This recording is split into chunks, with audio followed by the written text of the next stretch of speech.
Welcome everyone, and thank you for joining us for the webinar, Eating on the Run, with our presenter, Dr. Damon Jones. My name is Cassie Petoskey, and I'm the Assistant Director for Career Advancement for your Northwestern Alumni Association.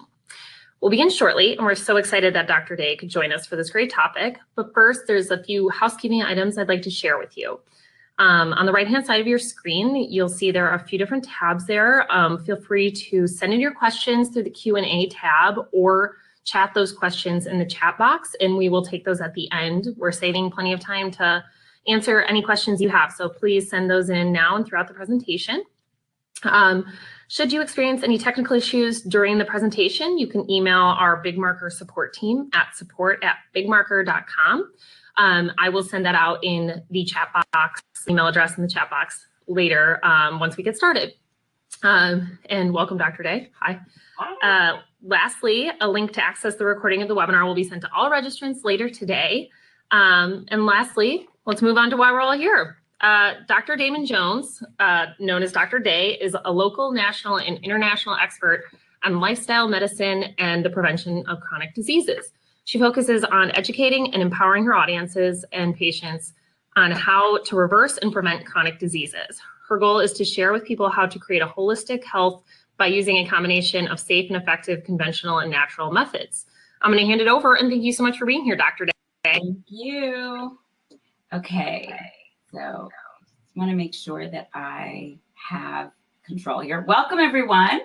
It is so nice to be with you, and it's summertime, it's break time, and I had the opportunity to talk to Cassie about what are things that we could talk about that have to do with summer, but also help foster our ability to be really productive and efficient in our jobs, no matter what time of year. And so we came up with the idea of eating on the run.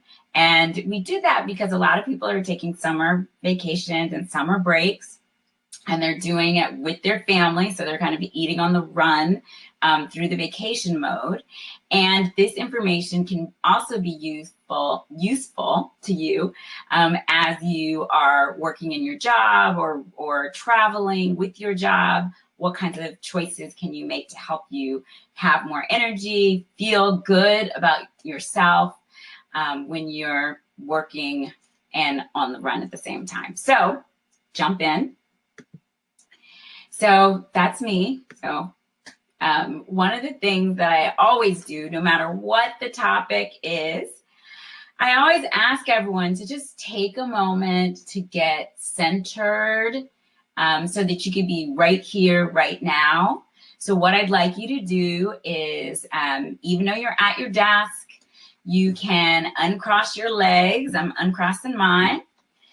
And you can put your hands on your lap or perhaps on your belly, somewhere where you can actually just rest for a moment. So perhaps you're eating, finish chewing, and then begin to take a few deep breaths in. And you can breathe in through your nose and exhale through your mouth. So you're going to breathe in through your nose, and you're going to exhale and you're going to breathe out through your mouth. And we're going to do that for 10 breaths. So breathing in through your nose, and breathing out through your mouth, and relaxing your shoulders. Just let them kind of drop down towards the floor. Maybe they haven't been down in a while. Breathe back in again. And exhale, drop your shoulders. And if you're in a place where you can close your eyes, go ahead and do that as you breathe in again. And exhale. Yeah, good job. Breathing in again. And exhaling. 2 more breaths. Breathing in deeply and fully. Breathing out, relaxing, let everything go. Last breath in. And finally, exhale. Okay, now, if your eyes were closed, start to look towards the ground before you open them, just so you won't get a shock from the light, and begin to slowly open your eyes. Now, the benefit of just taking a few deep breaths is it actually gives you time to get really fully centered and engaged in what you're doing. So maybe you were doing some emails, you were chomping on your food, you have this webinar going, so you're kind of all over the place. Deep breathing brings you back to where you are in the present moment, and it's actually very relaxing. Taking a few deep breaths before you eat, particularly if you're on the run, is really quite important, and this is why. When you have stress hormones going through your body because you're running around, you're stressed out, you eat food, it actually causes your blood sugars to rise higher than they would rise if you were in a calm state. So I know we're talking about eating on the run, and I want to connect why I had you breathe with this concept of eating on the run. So when you never want your blood sugars to be high because it makes your body have to do more work. It creates more stress in an already stressful situation. And our body actually digests food the best when we are in a relaxed and rested state. So taking those deep breaths before you eat can be really beneficial for you and anyone else that you're eating with, your family, your friends, your kids. It's a great exercise to get in the habit of. So now that we're centered and we're relaxed and we're focused, what are we going to learn today? We are going to learn how to make eating on the run easy. It actually does not have to be difficult, and it doesn't have to be challenging. It doesn't have to be stressful. You don't have to pull your hair out. What you do have to do is actually just take a few minutes and think about what you're going to do, where you're going to be, and how you can make the best choices possible. So I'm going to help you make those choices now. Okay, so I started out with this picture. I love this picture actually because people don't cook and eat at home nearly as much as they did many years ago. So I have some statistics that I want to share with you about people eating out versus eating in the home. So sometimes we feel like there's so many hours in the day and we don't have time to cook a meal, prepare a meal, have dinner ready or lunch ready for us. And that causes us to eat on the go. But there's some really interesting facts when we start thinking about how technology and having access to more things has actually changed the way that we view food and food preparation. So in the 1900s, when there was no refrigeration or microwave or, all the conveniences that we had, people actually had to sit and figure out what they were going to do for their meals, breakfast, lunch, and dinner.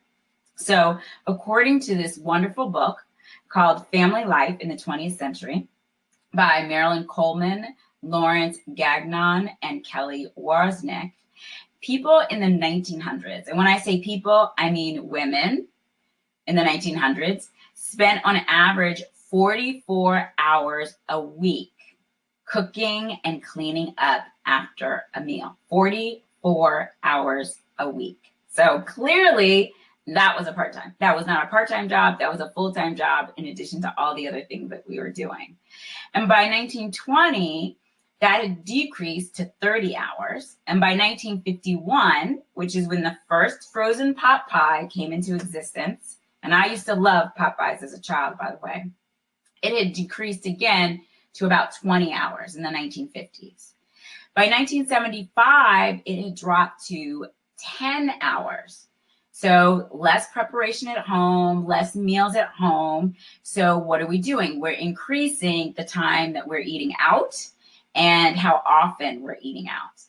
By 2000, some families spent no time preparing meals in the home at all.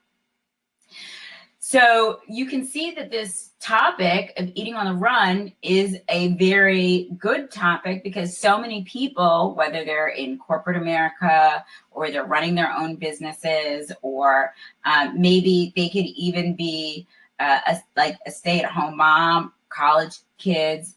This idea of eating on the run is a very, very important thing to think about because most of us are doing it at some point during the week. Now, the other thing I just want to mention before we move away from this slide and actually start to get to some of the details of eating on the run and how to do it is that there is a direct correlation between the amount of meals that people cook and eat at home and rates of obesity, especially rates of obesity for children. So when we think about this idea of eating on the run and, oh, it's so convenient for us, that's why we're doing it, we also want to think about the toll that it's taking on our health and on our lives. And is there a balance that we can come to between eating on the run and preparing and eating meals at home so that we are healthier and we are happier and we reduce the rates of obesity, diabetes, heart disease, these chronic illnesses that can be managed by making better choices about the foods that we're eating. So it's really, really important. So I will say that families that cook 3 to 4 days per week, the obesity rates for themselves and their children were about 5%. And as we reduce the number of meals that we cook at home and we eat out, obesity rates begin to go up. And there's a direct correlation for that. So just as you're listening to this, think about and be honest with yourself. How much do I eat out? You know, there's a great question, which I'd love for you to put in the chat box. Think for just a moment, how many meals are you eating outside of your home in a week? So just take a minute, think about that, and let us know how much are you eating out. And it'll give you a way of thinking about how important is this seminar to you and to your life, and what kind of changes do you want to make. Okay, so this is what happens when we eat out. We are having an evolutionary process where we're becoming more and more overweight as not only an American community, but as a global society. This is actually the first time in the history of human beings that we are overfed and have less nutrients in our body than we ever have before. So what that means is we are taking in a whole bunch of calories and a whole bunch of energy, but the nutrients that we're eating when we're eating out on the run are decreasing quite a bit. We don't want this, and this doesn't have to happen. The other thing to note about what's going on in terms of world trends around health is that this generation right now that's being born in the last 10 years and up, this generation has a shorter life expectancy than their parents. So let me say that again. I tripped over what I was saying, and I want you to hear this clearly. That the children that are being born now have a shorter life expectation of living, right? Life expectancy than their parents. And this is the first time that this has ever happened in history. Why is that? Well, it's that guy with the 64-ounce soda in the picture, right? So we have to think about how are we creating our lives and our health, and what are we teaching our children about our lives and our health when we eat out all the time? And more than just eating out, what is it that we are eating when we eat out? Are we making healthy choices, or are we making unhealthy choices?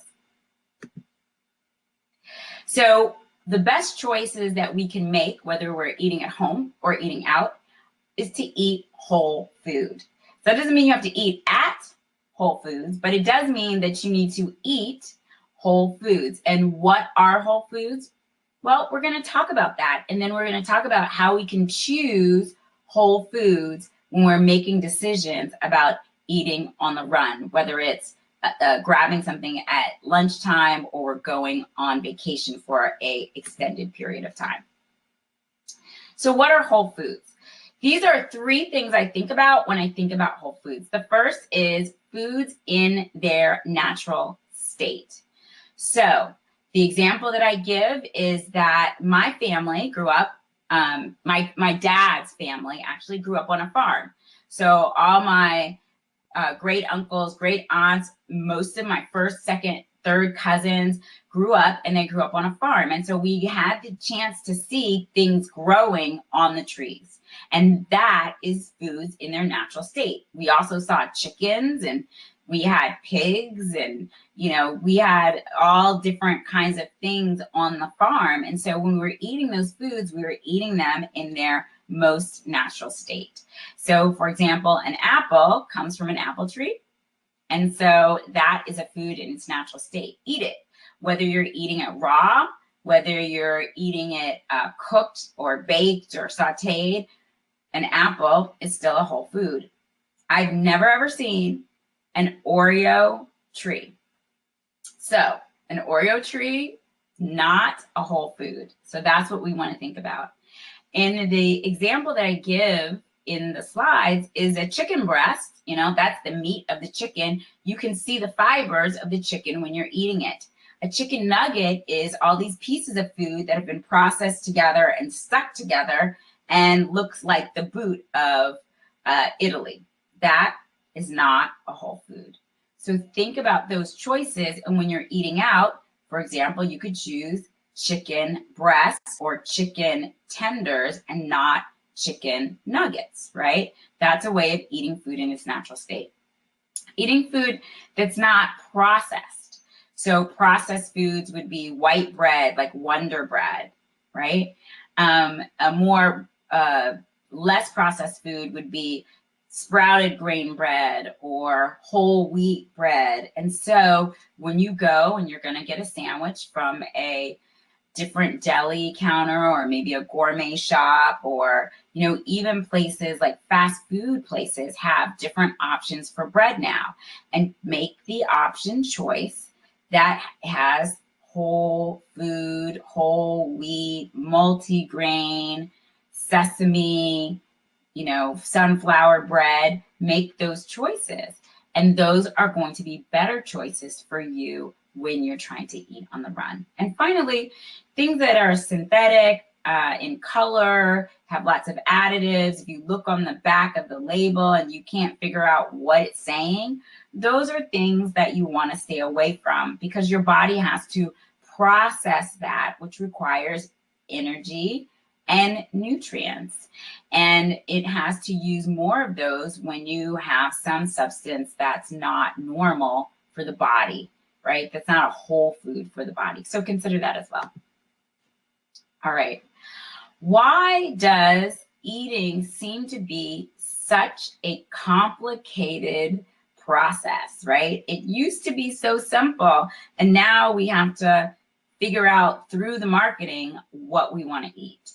Well, the truth is that if you stick with this idea of whole foods and you think about what are whole foods, what are grains, what are fruits, what are vegetables, what are beans and legumes, what are nuts and seeds, what's fish or poultry or red meat like lamb or beef, like all of those things are whole foods. And so they're very easy to be able to choose them whenever you're eating out.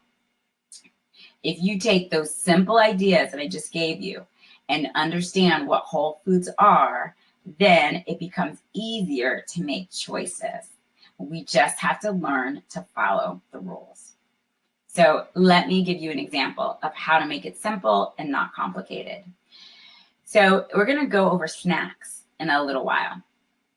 when I'm on road trips, for example, and we stop at a gas station and we're trying to figure out, well, what are we going to get?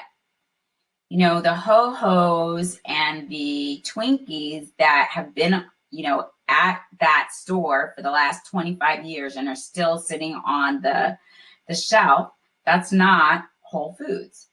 But if you go to the section where they have sunflower seeds or peanuts or cashews, well, those are Whole Foods. So when you go and look for something that you want to grab, even in something like a gas station or a convenience store, you have those options. Those are always available.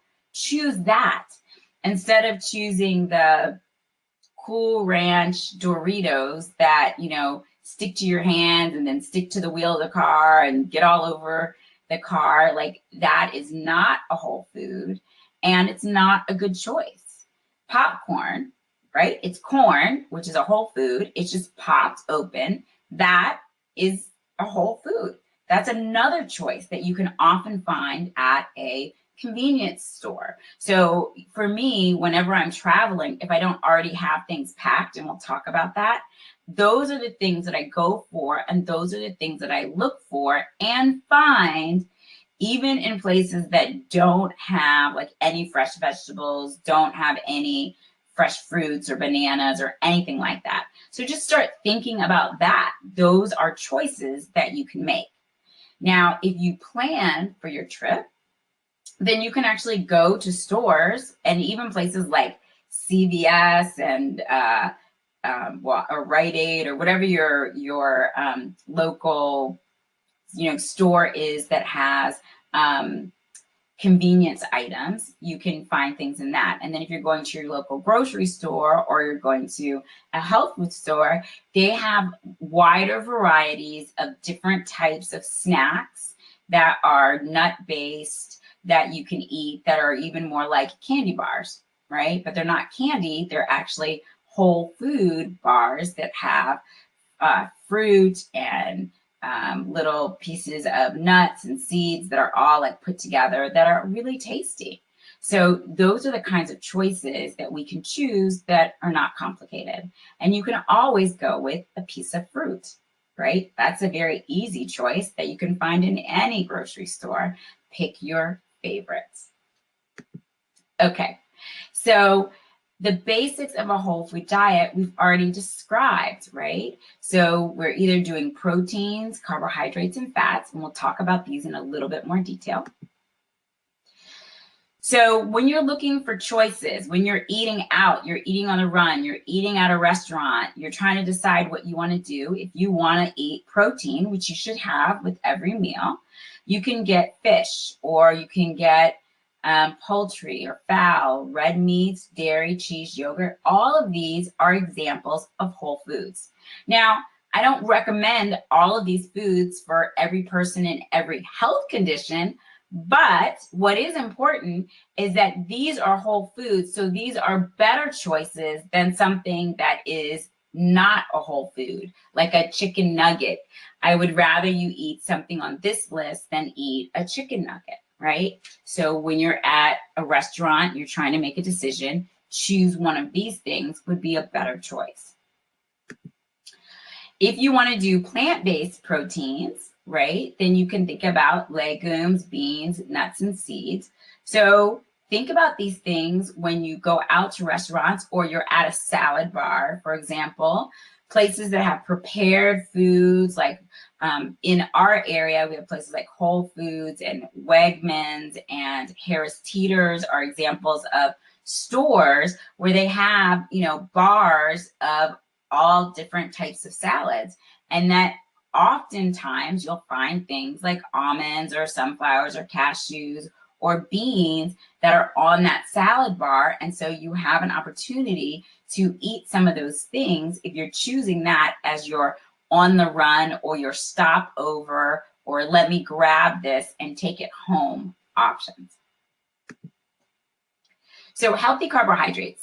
Carbohydrates actually have a kind of bad rap because we need carbohydrates. We need them for energy. They're found in fruits and vegetables and also whole grains. So they're a great source of fiber. They have lots of nutrients and minerals and vitamins. And as I work with patients, I actually teach them about why you want to choose healthy carbohydrates and complex carbohydrates instead of saying, you know what, I'm going to do no carb diet, right? I'm not going to do carbs, and that's going to make sure that I'm eating healthy. Well, that's not necessarily true because fruits and vegetables and whole grains have nutrients and minerals that we need for our body. For example, brown rice has magnesium, and magnesium is used in over 300 different transactions in our body's system. So, when you start saying you're going to do no carbs, then you actually start limiting some of those really important nutrients. It's better to do good carbs, complex carbs, healthy carbs, because these things are really important for helping us to stay healthy. Oops. Okay. Unhealthy carbs. These are things that don't have fiber, that don't have nutrients. So these are the cookies, the cakes, the chips, the white flour pastas, the processed foods like, for example, and another idea is the fruit roll-ups. Listen, my mom used to give me the fruit roll-ups all the time. I thought they were the greatest thing in the world. But the truth is, a piece of fruit is going to be better than a fruit roll-up any day of the week. So make that choice and take things, put them in your bag. Take oranges, for example, which can be a little bit sturdy. Apples can be sturdy. Take a bag of grapes, for example, blueberries. These are examples of fruits that would be better for you that are complex carbs and are not simple carbs like the fruit roll-up kind of things.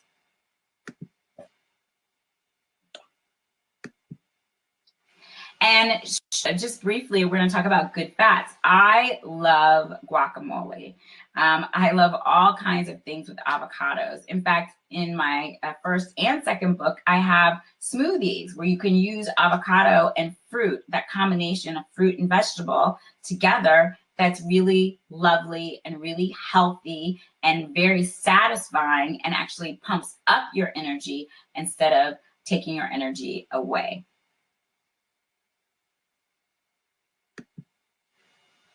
Okay, so what you want to stay away from in terms of fats would just be hydrogenated and partially hydrogenated oils. Now, again, where a lot of those hidden, they're hidden in things like pastries and cupcakes and cookies and, a lot of the foods that are very high in sugar, very low in nutrients that are not considered whole foods. So you really want to stay away from those because they create problems with your arteries. They increase your cholesterol levels. They actually cause oxidation, which is a type of rusting of our cells, right? It makes our cells go from healthy to unhealthy. These are things that you want to stay away from. And a lot of those bad oils or saturated fats, right? So you have hydrogenated, partially hydrogenated oils. You want to stay away from those. And then on this slide, we're talking about bad fats and oils. We're also talking about fat, butter, cream, beef, pork, lamb that have saturated fat, which causes the disease processes in our body to continue to perpetuate. So we want to stay away from that as well. All right. So now that we have an idea about what are whole foods, we now are going to look at what kinds of questions do you want to use to make good decisions when you're eating out. So how do we make decisions so that we're making the cleanest foods, the whole foods that we really want to eat? How do we do that? Well, there are certain questions that you can ask your server when you get to the restaurant. But before you even get to the restaurant, you can always do a little research ahead of time. So what you can do, and I'll give you an example. I love this. So I was with my boyfriend and we were going to Mexico City. And he did some research on restaurants, and he actually found restaurants that were vegetarian friendly and vegan friendly in Mexico City. And he took me to one of those restaurants. Now, I thought that was incredibly sweet because he's not vegetarian, he's not vegan. And he made sure that some of the choices of places that we were going out would accommodate what I eat. And that was really a gift. And so it was really nice to find restaurants that had traditional meals.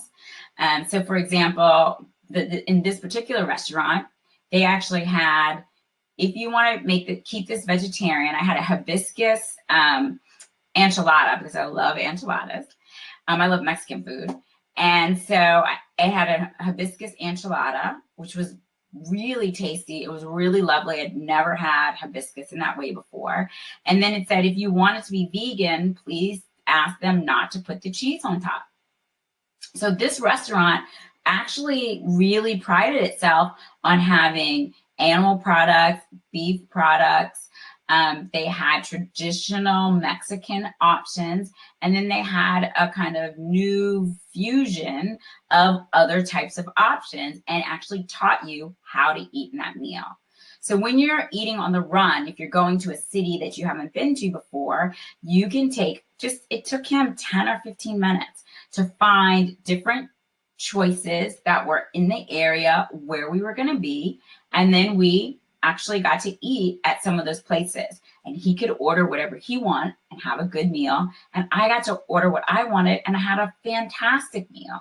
They also had a whole menu that had mango. They were featuring mango because there was a celebration and a festival about mangoes. And so they had mango in our guacamole. And so we got to taste that as a different thing. So you can do that if you just take a few minutes beforehand.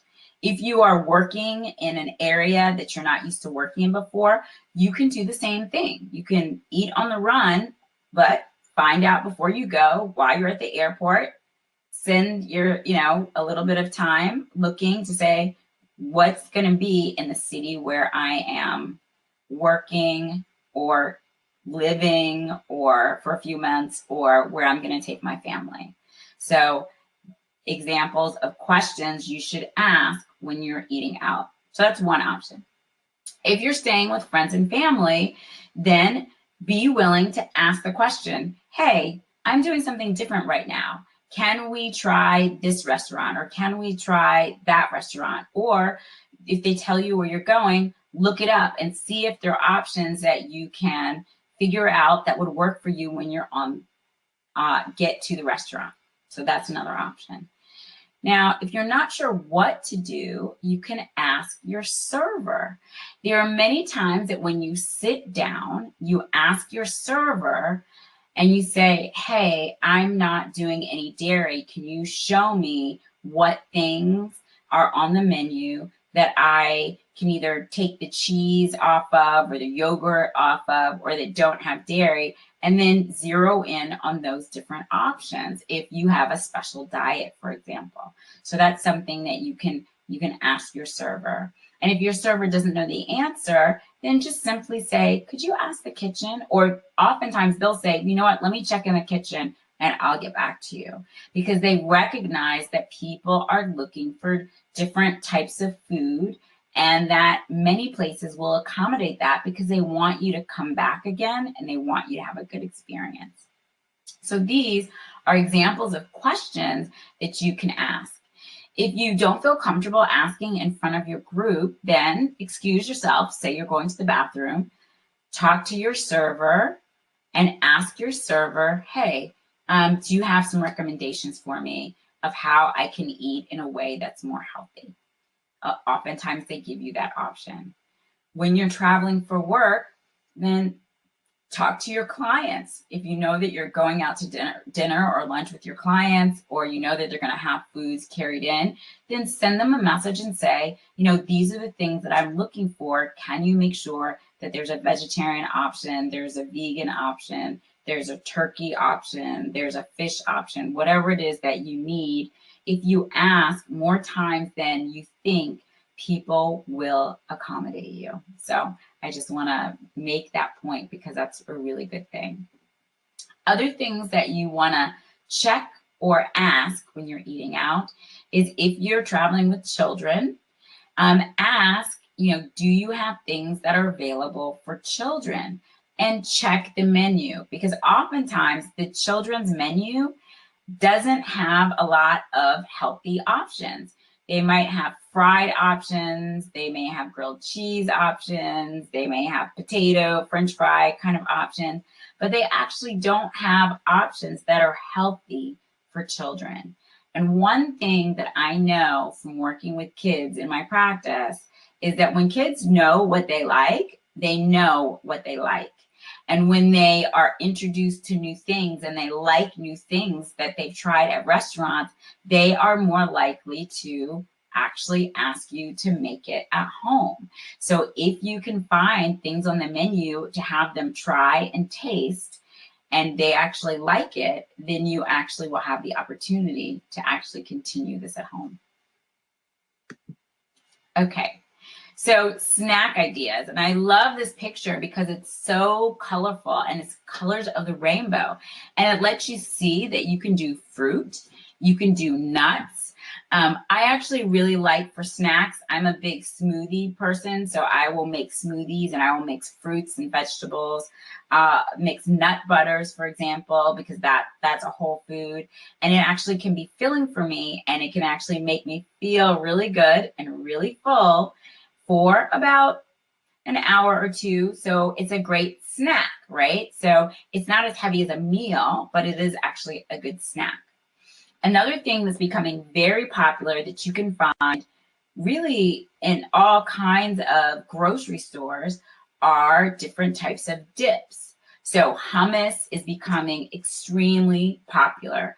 For anyone who's not aware of what hummus is, it's actually chickpeas that gets ground up in the blender, and there's usually some lemon and some garlic and some sesame seed paste. It's all mixed together, and it's really tasty. And they will add things like red peppers or sun-dried tomatoes or olives, and you can have that as an option.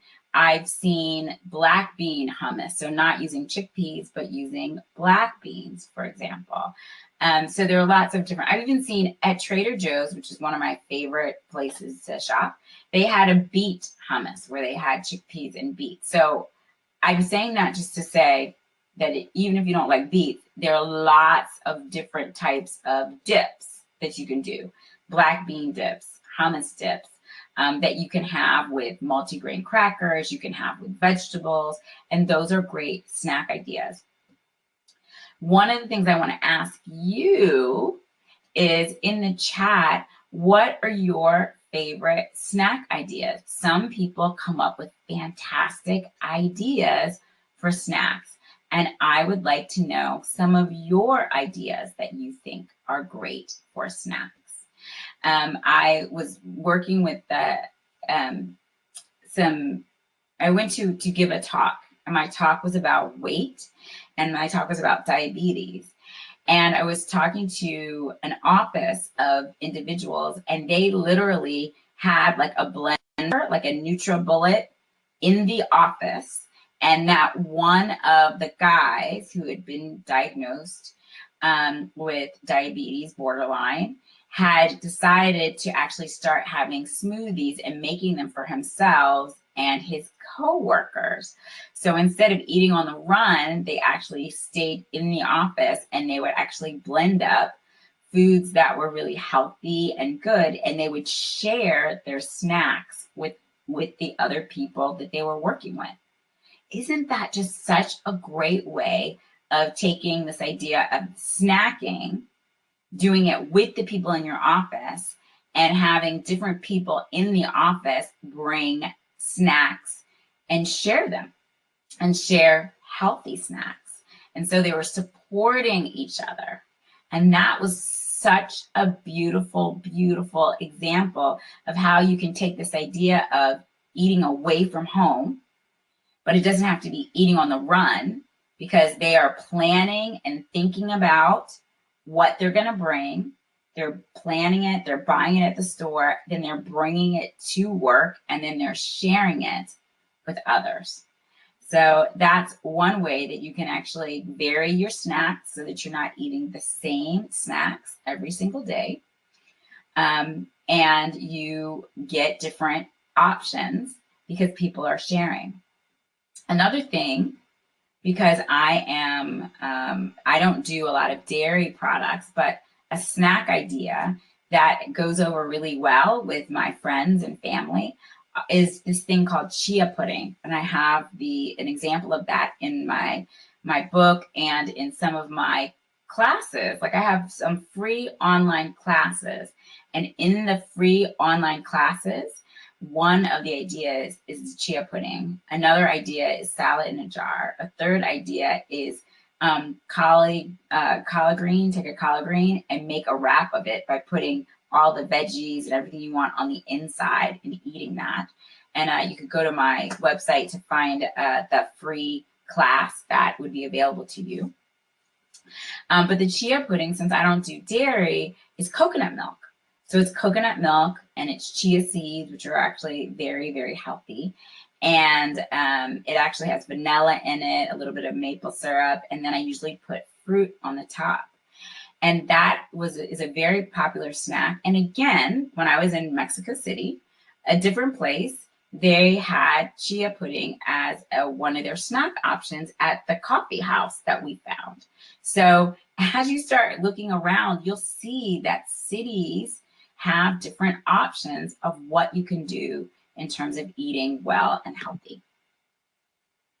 So let's talk about some key takeaways that you can take from this, and then we'll allow time for you guys to ask your questions. So a key takeaway is to eat whole foods. When you eat processed foods, like you can see, these are all examples of processed foods, that when you eat them, they actually draw your energy away from you. When you eat whole foods, they give you energy. And one of the things that when I see this picture, I want to talk about eating on the run is when you're in places like you're in the airport, because I've actually been traveling quite a bit. And more airports literally have stations where you can buy salads and you can buy healthy sandwich options instead of just the fast food, big gulp, Dorito, hamburger options that are in that picture. But you can actually have options of, very good sandwiches, vegetarian sandwiches, chicken sandwiches, turkey sandwiches, fish like salmon sandwiches as options for you, or salads for you. And even the snacks that they have at certain airports are really, really healthy options. Like I said, the nuts, or a combination of different nuts in a bag that you can eat. Or they'll have healthy cookies and brownies that are made with, oats instead of made with white flour. And in the kiosk, like everything about the kiosk has all of these really healthy options and snacks.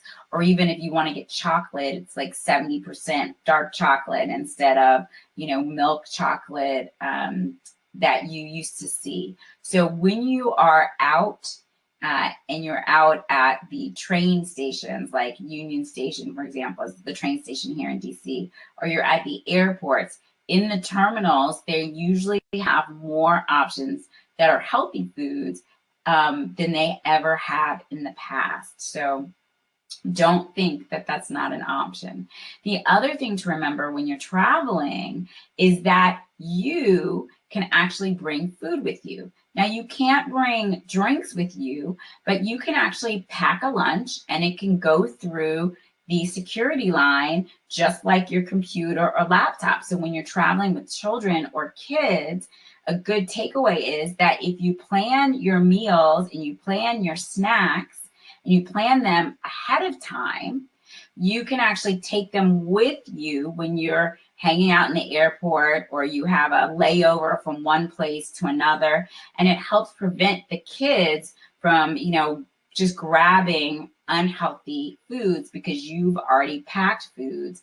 And if you want, you can even actually help them pack foods and remind them that these are the choices that they made before they even left the house. So it's one of the things, if you're eating on the run or you're going on vacation with your family, to take time ahead of time and plan that when you go. If you're in the car, everybody loves to snack in the car. So with all those cool bags, I'll give you a quick story. So I came in and I was at a friend's house and I had this cute bag that I got from Costco. It was a small lunch bag and it was just super cute. And I came in and I was like, hey, how you doing? And I took it off my shoulder and I put it in the refrigerator. And my friend, who happened to be a guy, was like, why did you just put your purse in the refrigerator? It was not my purse. It was a refrigerated bag with my snacks that I had for the day. And I just put it in the refrigerator so you can get the cool bags. You can take them with you in the airport. You can have your kids help you pack them. So that's one thing that you can do. And even if you're traveling for work and you know it's going to be a long day and it's going to be a long flight, you can take that bag with you and then you can have some snacks for yourself in case you're arriving, right? In the evening, restaurants may be on their way to be closing, or the main restaurant in the hotel could be closed. But if you have that bag with you, you can actually have healthier options and choices, right? And for anybody who likes fashion, get a cute one and it'll just look like a purse or something. So that's a takeaway that I want you to think about. Choosing whole foods is such a better option than choosing processed foods.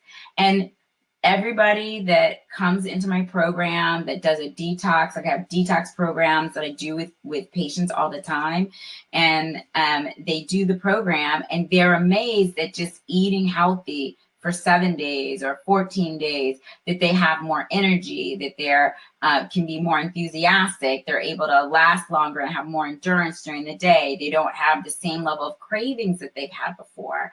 So the key takeaway is when you start getting away from the processed foods that have chemicals in them that actually want you to continue to eat them and buy more of them, and you move to whole foods, whole food proteins, whole food carbohydrates, and whole food fats. When you do that, you actually will have more energy to actually get you through your hectic day of running throughout the day. You can grab and go, but do it with whole foods instead.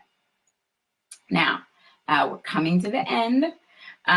What's a strategy? Well, think about eating whole foods and snacks. And even if you just take 10 minutes of planning ahead, just to think about what part of town am I going to be in? What kind of food is going to be there? Oh, let me walk around to the Sweet Greens or the Chopped instead of walking to KFC. It will make it so much better for you.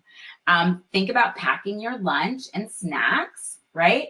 It shouldn't be any different, like I said, than when you're packing your clothes for your road trip, right? Packing your clothes for your business trip, for your trip with your kids, then just do it ahead of time and you will make a marked difference in your ability to eat in a healthy way. So what is the call of action? Well, you can actually go to this link and it's got information on healthy eating on the run and different types of snacks and meals that you can do when you are traveling. You can also, and so please feel free to go to my website and get that information. But also I've left for you a PDF in the handouts of what whole foods are so that you can have an idea of what whole foods are and you can start looking for places that have whole food options. You've done this presentation, you're like, okay, I got it, this makes sense, but I think I need a little bit of help. Or the truth of the matter is I'm actually not eating healthy and I have some health concerns, you can feel free to set up a 30-minute discovery call with me anywhere you are in the country. I actually am working with someone from Alaska who has some health questions, and they happen to be on a webinar that I was doing in Washington, D.C. They just happened to be in an office off-site in Alaska. And now I'm working with someone from Alaska, which is great because I've never done that before. So don't be intimidated if you don't live in the Washington, D.C. area, but you do have questions and you want to know, how can I make this a healthier part of my life? Or I have other health concerns and eating this way would actually improve those health concerns. I'm happy to help you. And you can just click on the link there. So these are all of my different ways to stay in touch. I definitely have Facebook, Twitter, YouTube. I have free offerings, like free classes, like I was telling you before, about healthy eating for busy people. And I have those videos of how you can eat in healthy ways. It's free for you, so why not go ahead and investigate it? And I'm happy to answer any questions. So that is it for me for this presentation. I think Cassie's gonna allow us to interact with each other now. So I look forward to answering your questions.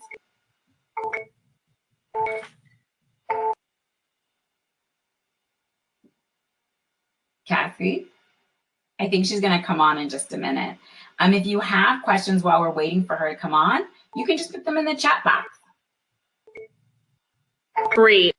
Dr. Day, thank you so much for all that great information. I'm hearing a little background noise. I'm not sure. Are you hearing anything? I don't know if someone is, are people clicking off? Does it make noise when people click off? No. We do. We do have a number of questions for you. So yeah, okay. I'll throw our headphones in and we can get some of those answered.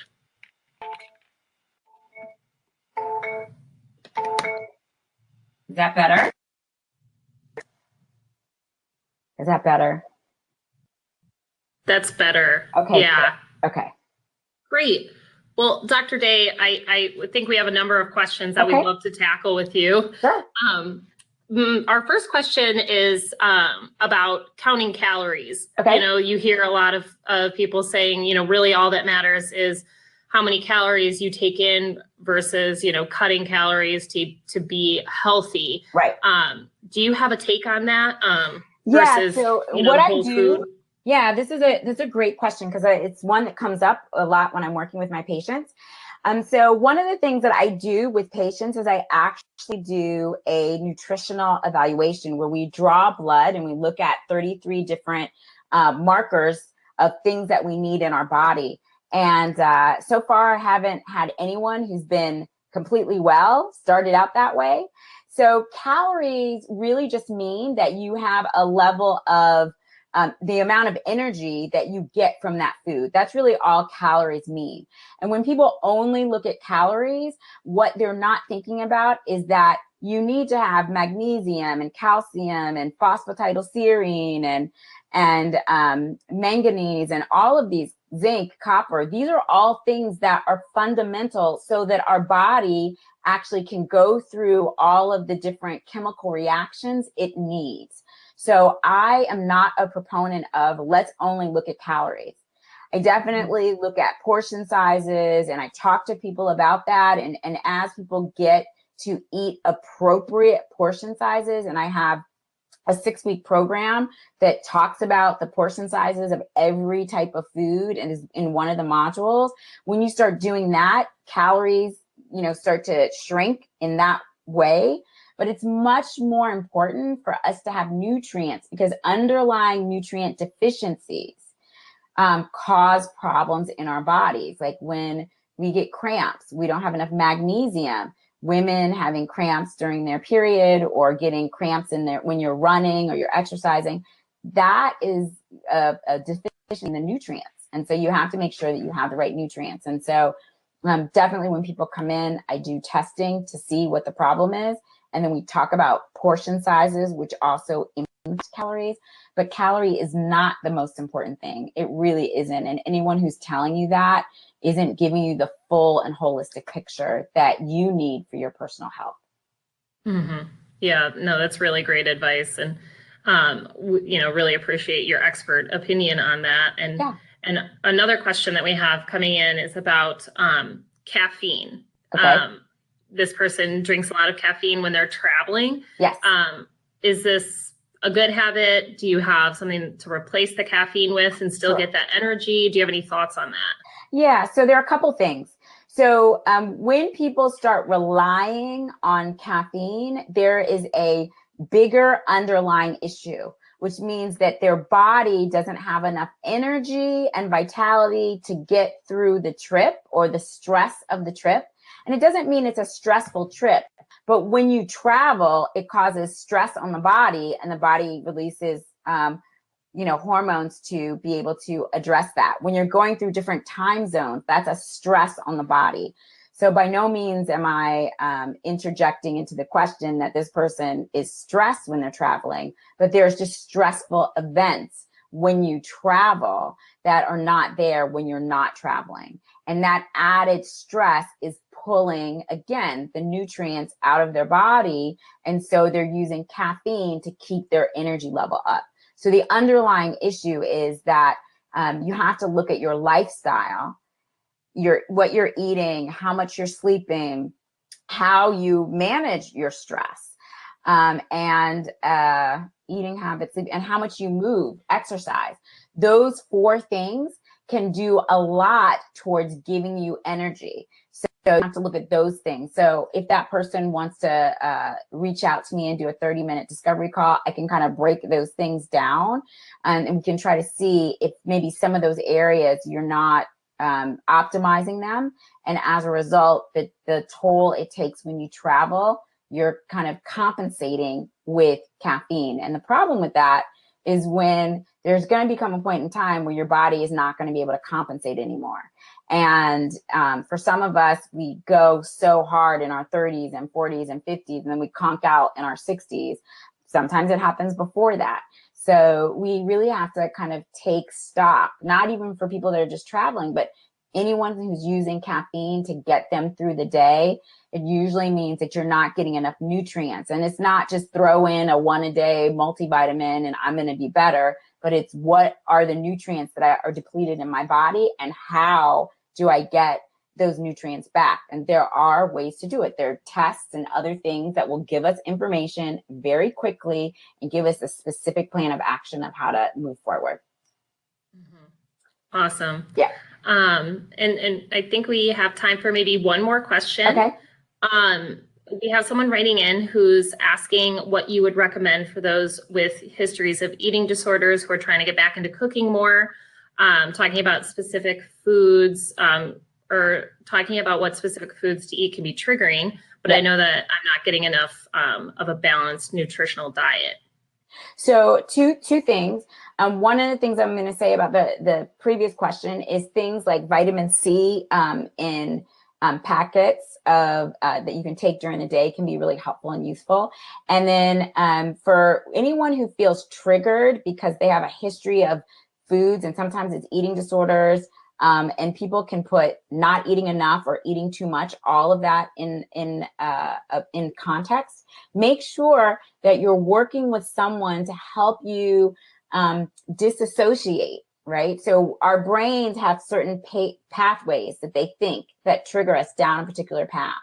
And when I work with patients, I help them to kind of understand how do you separate those pathways and create new grooves in our brain. It's called neuroplasticity.